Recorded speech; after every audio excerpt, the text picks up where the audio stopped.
Paskah merupakan hari yang bersejarah dan penting di dalam umat Kristiani di seluruh dunia. Kristiani hingga saat ini percaya bahwa Yesus disalibkan, mati, dikuburkan, dan pada hari yang ketiga bangkit dari antara orang mati. Paskah adalah hari untuk merayakan kebangkitan Tuhan Yesus dan merupakan perayaan yang terpenting dalam memperingati peristiwa yang paling sakral dalam kehidupan Yesus, seperti yang tercatat di dalam keempat Injil di Perjanjian Baru. Mari kita akan melihat sekilas akan kejadian-kejadian yang bersejarah ini.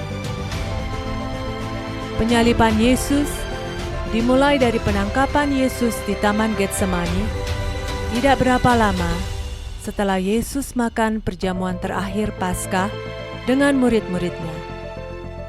Getsemani adalah sebuah taman di kaki Bukit Zaitun di kota Yerusalem, Israel. Di Taman Getsemani ini dipercayai sebagai tempat di mana Yesus berdoa yang terakhir kalinya sebelum ia ditangkap. Peristiwa penangkapan Yesus itu dikarenakan oleh pengkhianatan dari Yudas Iskariot dan kebencian orang Farisi. Yudas adalah salah satu dari ke-12 murid Yesus.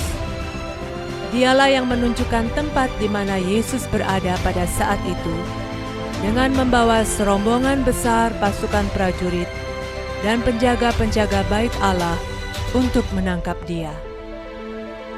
Setelah Yesus ditangkap, ia dibawa ke hadapan Hanas, Kaifas, dan Mahkamah Agama yang lebih dikenal dengan sebutan Sanhedrin. Selanjutnya, Yesus dibawa ke hadapan Pontius Pilatus yang adalah gubernur Romawi pada saat itu untuk diadili. Gubernur Pilatus saat itu sama sekali tidak menemukan kesalahan Yesus.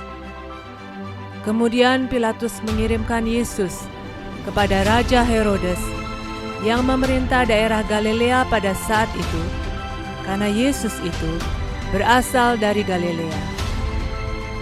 Herodes pun tidak menemukan kesalahan Yesus, dan ia hanya mengolok-olok dia untuk menghindari tanggung jawab politik.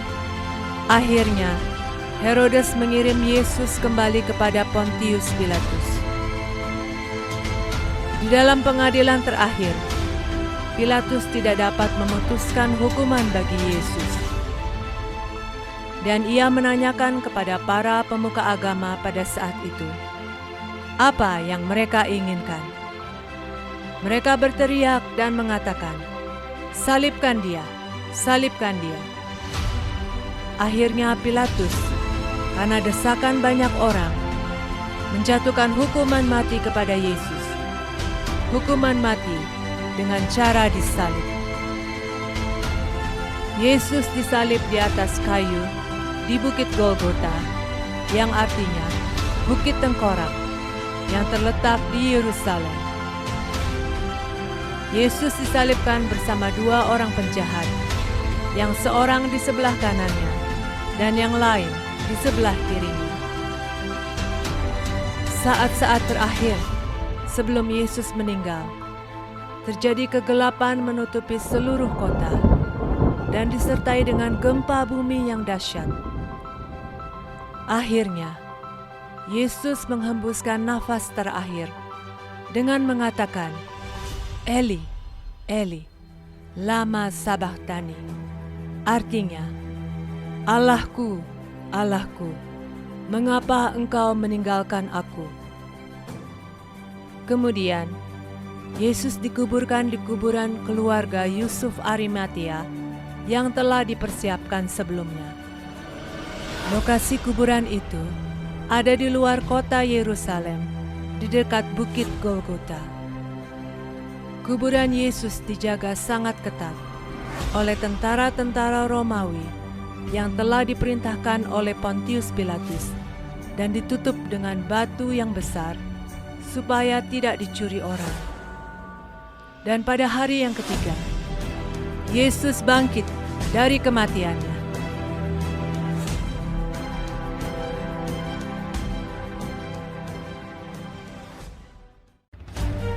Kebangkitan Tuhan Yesus merupakan hal yang sangat penting bagi umat Kristiani. Karena tanpa kebangkitannya, maka iman dan pemberitaan mengenai Kristus menjadi sia-sia. Umat Allah akan menjadi saksi palsu dan manusia akan tetap hidup di dalam dosa. Mari kita akan melihat peristiwa dan fakta-fakta atas kebangkitannya. Yang pertama, kubur yang kosong. Kubur Yesus itu ditemukan kosong. Ini tercatat bukan hanya di dalam satu buku saja, tetapi 6 buku yang berbeda di dalam Perjanjian Baru. Ini adalah suatu hal yang penting, karena ketika suatu peristiwa dilaporkan oleh 2 atau lebih dari sumber yang berbeda, keyakinan para sejarawan meningkat dan menjadi yakin bahwa peristiwa tersebut adalah benar.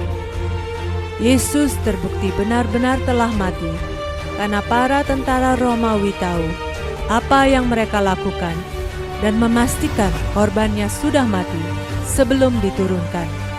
Jadi ini sangat meyakinkan bahwa Yesus sungguh mati dan bangkit kembali.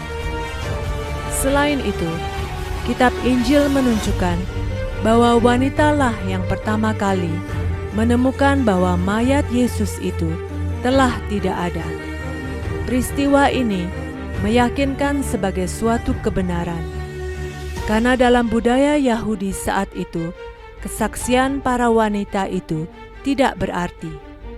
Jika ini suatu kebohongan belaka, maka laki-lakilah yang seharusnya yang diberitakan menemukan kubur yang kosong itu. Peristiwa ini juga semakin diyakini dengan melihat respons dari para pemuka agama Yahudi pada saat itu.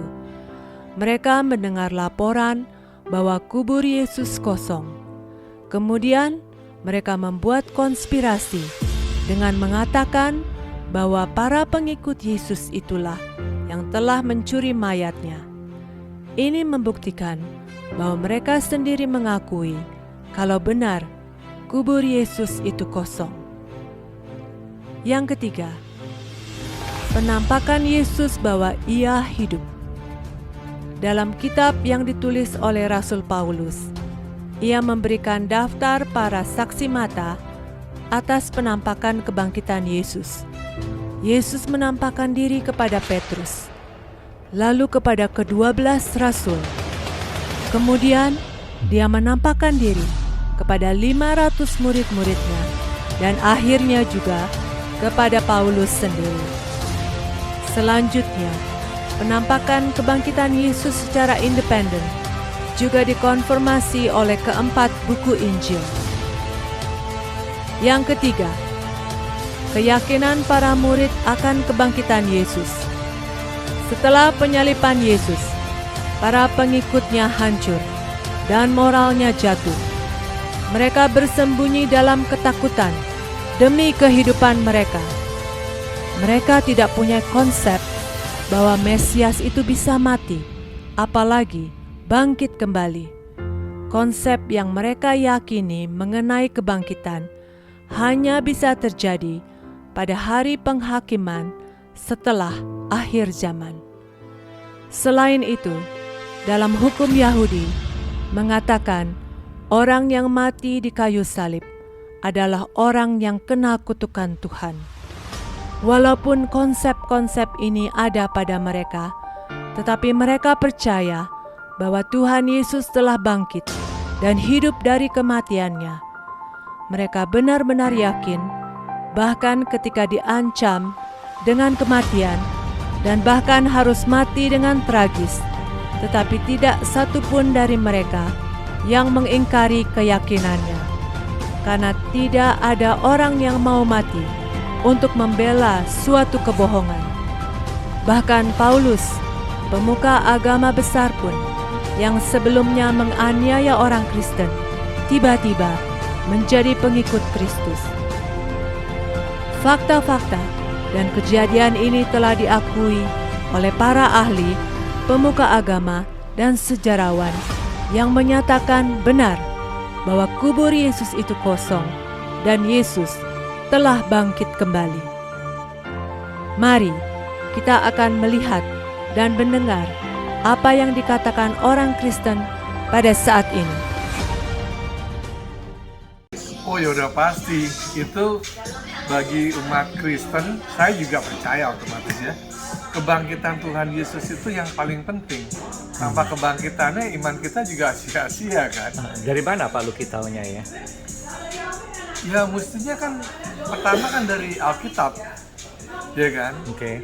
Dan sejalan dengan pertumbuhan iman kita mestinya kan harus lebih percaya lagi bahwa Tuhan kita itu hidup. Dari mana aku memang dari kecil emang udah diajarin dan merasakan dari gimana kita orang kayak ada yang mengalami hal-hal yang aneh segala macam, itu dimana kita makin percaya juga imannya. Oh, suatu mukjizat bisa kejadian, kenapa Tuhan Yesus sendiri bisa, kenapa nggak bisa bangkit? Dia mati di kayu salib untuk menebus dosa kita, and then dia rise up, makanya ada Paskah, terus dicatat di dalam Bible semua. I believe in the resurrection because God paid the ultimate price for us by His crucifixion. And when He died, He rose on the third day. So Okay. yes, by His crucifixion, I believe. From where do you know that? From the Bible, because God's word never changes. So I believe that everything He has said is true, and He is the Alpha and the Omega. I believe in the Trinity. I believe that the Holy Spirit He left the Holy Spirit with us. So I do believe that He resurrected, And how do you know? because the Bible said so. Saya sangat percaya apa yang dikatakan oleh firman Tuhan. Yesus mati di atas gunung Golgota, lalu dikuburkan 3 hari 3 malam di bawah bumi. Tetapi setelah itu, pada hari ketiga Yesus bangkit dari antara orang mati. Itulah kebenaran yang saya percayai. Dan dari mana ya taunya Pak Pendeta ya bahwa Tuhan Yesus kita itu bangkit? Ya, firman Tuhan itu sama dengan Allah. Allah yang berbicara melalui orang-orang yang sudah betul-betul mengalami Yesus, mengalami Tuhan. The Bible is one of the oldest books in history, and it's one of the truest books as well. Kebangkitan Yesus merupakan satu kemenangan total dalam kehidupan kita sebagai umat Kristiani. Jadi sesungguhnya umat Kristen tidak mencari kemenangan, tapi kita membuktikan kemenangan yang Tuhan jaminkan kepada kita, sehingga kita harus membagi kemenangan yang kita peroleh melalui Kristus kepada orang yang sedang mencari kemenangannya. Iya. Terima kasih. Iya, bagaimana ya Pak Pendeta taunya ya kalau Tuhan kita Yesus itu bangkit ya? Tentu kita harus percaya dengan isi firman Tuhan yang sudah diilhamin oleh Roh Kudus. Bahkan kebangkitan Yesus akan mempengaruhi banyak orang yang tadinya hidup dalam dosa, tapi dia berbalik berlutut di hadapan Tuhan. Akhirnya dia sungguh-sungguh menjadi manusia yang berkat seperti Yesus Kristus. Sehingga kebangkitan bukan hanya satu faktor sejarah, tapi mempengaruhi kepada umat yang belum mengenal Tuhan. Barang siapa percaya kebangkitan Yesus, dia memperoleh kemenangan bersama-sama Yesus Kristus.